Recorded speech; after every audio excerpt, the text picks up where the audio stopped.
Have you ever noticed कि कई लोग अपनी उम्र से बड़े दिखाई देते हैं।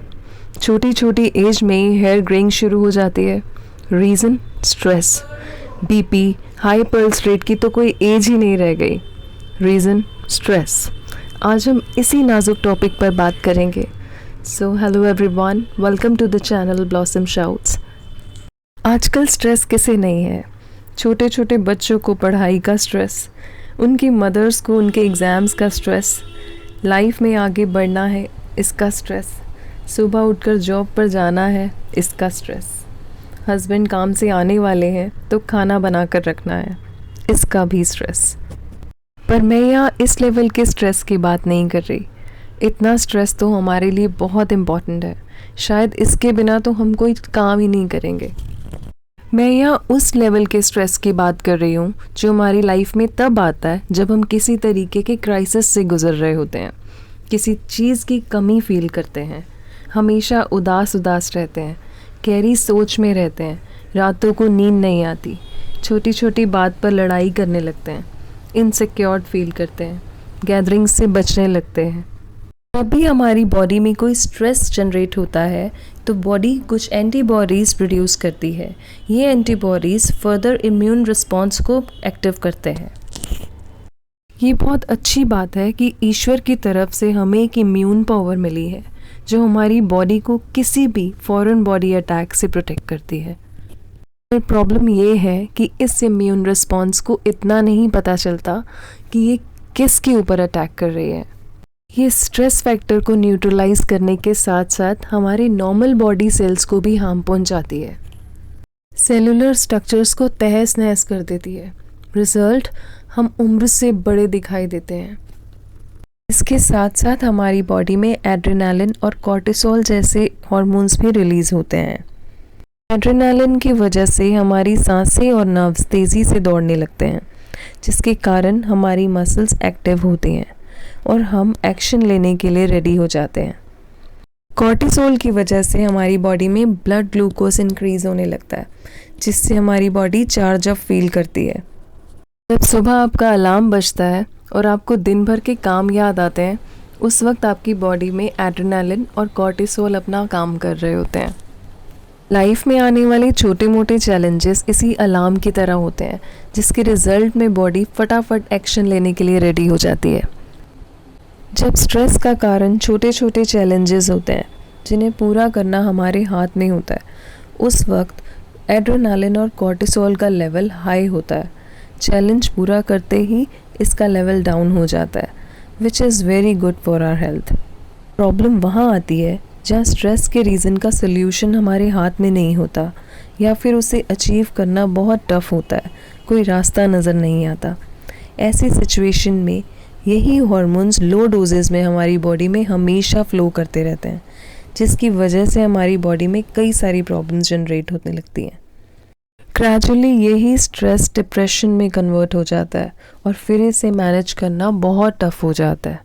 मैंने ये साइंस बिहाइंड स्ट्रेस वाला पार्ट इसीलिए कंसिडर किया है क्योंकि जब हम जान जाते हैं ना कि किस चीज़ का हम पर कितना गहरा और बुरा असर होगा, तो उस चीज़ को लेकर केयरफुल हो जाते हैं, उसे अपने शरीर पर हावी नहीं होने देते। ये दौड़ती भागती ज़िंदगी हमें गिफ्ट में स्ट्रेस ना दे, ऐसा तो हो ही नहीं सकता, पर हमें इसे मैनेज करना आना चाहिए। We can start doing meditation. Meditation करते वक्त जब हम अपने आप को बाहर के शोर से अलग करके अपनी ब्रेथ पर ध्यान देते हैं, मीनवाइल बहुत सारी थॉट्स हमारे माइंड में फ्लैश होती हैं। बंद आँखों के साथ हम उनसे अवेयर होते हैं, हम क्लियर हो जाते हैं what is exactly our reason of stress, and we start working positively on it. So be mindful by doing meditation. बहुत काम आते हैं पेट्स। अगर तो आपके पास पेट है तो रोज़ रूटीन बनाइए, उसके साथ वॉक पर निकल जाइए। पर अगर नहीं है तो ईयरफोन्स भी काम कर देंगे। ईयरफोन्स लगाइए और एक लॉन्ग वॉक पर होके आइए। आप घर में डार्क चॉकलेट तो रख ही सकते हैं। जब भी आपको आपके हस्बैंड स्ट्रेस्ड दिखाई दें, आप उन्हें डार्क चॉकलेट ऑफ़र कर दीजिए। डार्क चॉकलेट में एंटीऑक्सीडेंट्स होते हैं जो आपकी बॉडी में कॉर्टिसोल लेवल को मेंटेन करते हैं और आपका मूड एलिवेट कर देते हैं।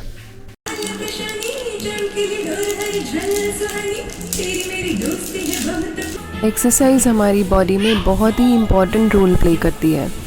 When ever we exercise and sweat, तो हमारी बॉडी को बहुत अच्छा फील होता है, एंडोर्फिन्स रिलीज होते हैं, स्ट्रेस रिमूव होता है. When ever you feel distress, irritate हो रहे हैं, एंग्जाइटी फील कर रहे हैं, तो ब्रीदिंग एक्सरसाइजेस कर सकते हैं. ब्रीदिंग एक्सरसाइज आप कहीं पर भी कर सकते हैं, अपने बेड पर बैठ के भी कर सकते हैं, फ्लोर पर बैठ के भी कर सकते हैं. कुछ वेरी इफ़ेक्टिव ब्रीदिंग एक्सरसाइजेस मैं आपको बता रही हूँ. घबराइए नहीं, आप ये एक्सरसाइज एक फिजियोथेरेपिस्ट हाउसवाइफ से सीख रहे हैं. ये है आपकी first deep breathing exercise. Arm की मूवमेंट आप देख सकते हैं. नोज से इनहेल करेंगे और माउथ से एक्सहेल करेंगे. नाक से सांस भरते हुए दोनों बाजू ऊपर की तरफ जाएंगी और मुंह से सांस बाहर करते हुए बाजू नीचे की तरफ आएंगी. अपनी कन्वीनियंस के हिसाब से अपनी बाजुओं की और सांसों की मूवमेंट करें. 10 टाइम्स रिपीट करेंगे. ब्रेथ को कहीं पे भी होल्ड नहीं करना है.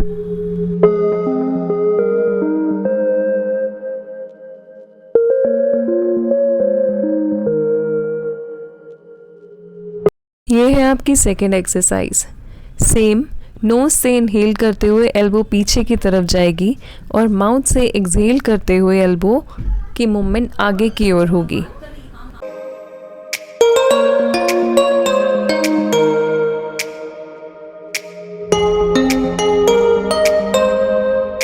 ऐसा देखा गया है कि डीप ब्रीदिंग एक्सरसाइज करते हुए कॉन्शियसली आपकी एब्डोमिनल मूवमेंट्स भी होती हैं. जब बॉडी स्ट्रेस्ड होती है तो हमारी ब्रीदिंग बहुत ही फास्ट हो जाती है और शैलो भी, जिसकी वजह से हमारी बॉडी में ऑक्सीजन और CO2 का इम्बैलेंस हो जाता है. डीप ब्रीदिंग करने से ये लेवल मेंटेन हो जाता है. हमारी ब्रेन को प्रॉपर ऑक्सीजन सप्लाई मिलती है, जिसकी वजह से स्ट्रेस रिमूव हो जाता है. हर सांस के साथ आपको पॉजिटिविटी को इनहेल करना है और नेगेटिविटी को एक्सहेल करना है.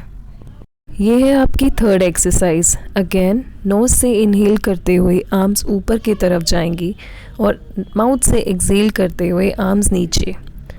हर एक्सरसाइज को आपने 10 टाइम्स रिपीट करना है.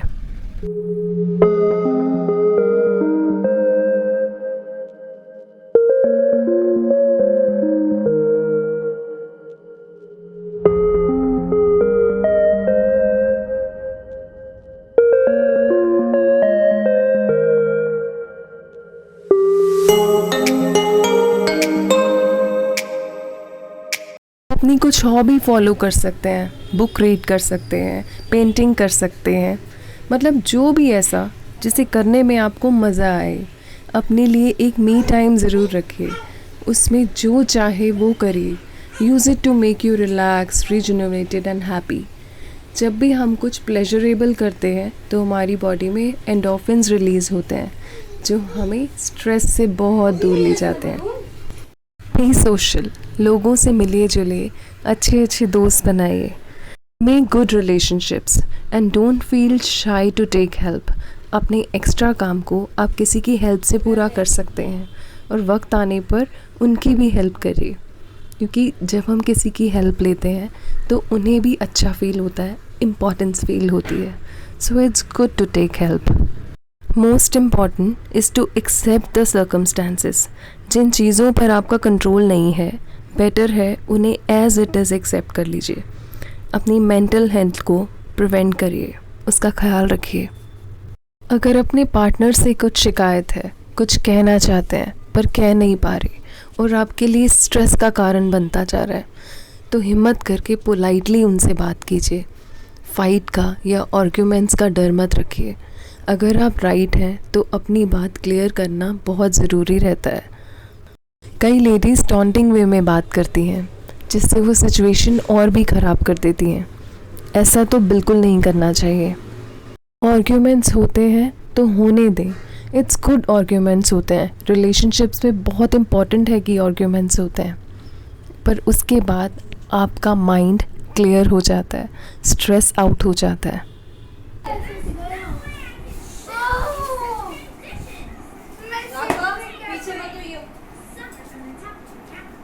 दिखा जरा। देखो क्या हो रहा है, बड़े बड़े बबल्स ऊपर आके नीचे आ रहे हैं, है ना? बड़े बड़े बबल्स ऊपर से नीचे या नीचे से ऊपर जा रहे हैं, है ना? अच्छा, उसके बाद बाथ बॉम्ब बनाएंगे। बाथ बॉम्ब को डाल के हम बॉम्ब बना सकते हैं।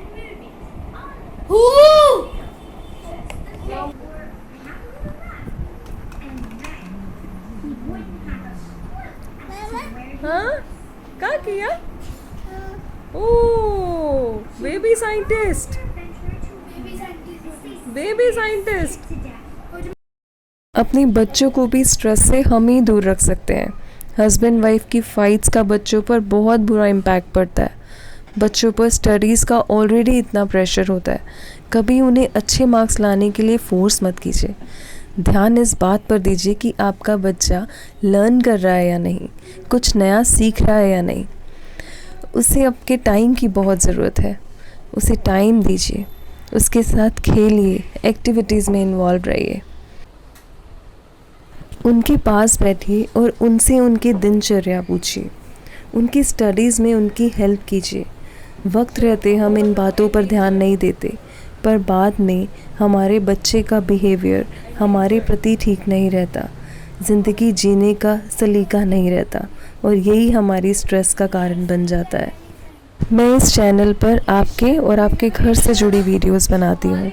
If you like this video then please hit the like button and subscribe the channel. It will be a great encouragement for me. Thanks for watching. Bye bye.